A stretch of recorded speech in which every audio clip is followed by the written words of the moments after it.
So good evening, here we are on Wednesday evening, and what a difference the day makes. Blue sky, look at that, the sun setting there, looking beautiful. And so are you. It's it's tiring sometimes. I must be I must be getting old or something, but sometimes you think, oh my goodness, I just want to sit down. But there's always work to be done. But I do have a good team around me who do support me and look after me, so thank you to all my team. And yeah, I've always worked all my life. I can tell you a little story because I think people don't fully know that I was brought up on a farm. My dad was a farmer, a dairy farmer, tenant farmer. And I started milking cows when I was about 12, 13. And by the time I was 14, I did all the milking all the weekends. But you're always up early, 4 o'clock for a 5 o'clock start. And I never really had days off. My dad never really gave me time off, and I didn't really want it because I loved the animals.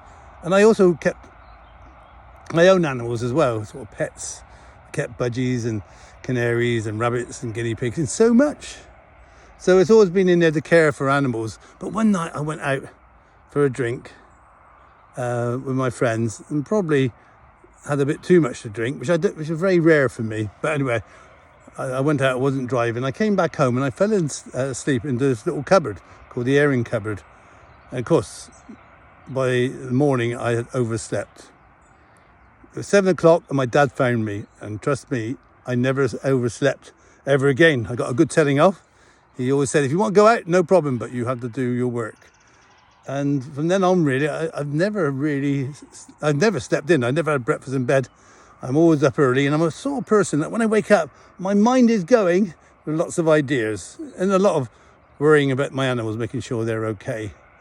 So, yeah, not a lot of sleep, 4 hours sleep, but yes, my dad was obviously one to say that if you're looking after animals, you had to be responsible. And that's what I do. And I'm always, if I take an animal in, it gets well looked after. Oh, one day I just could have a lie in. I'll tell you more about my sleep patterns and why I never use an alarm clock. But that's for another time. I've got to go and feed the animals now and say goodnight to them all. Make sure they're all safely in. And I hope you have some magical dreams. And I hope to meet you one day. Because you're my favourite. And I love you more. Night night.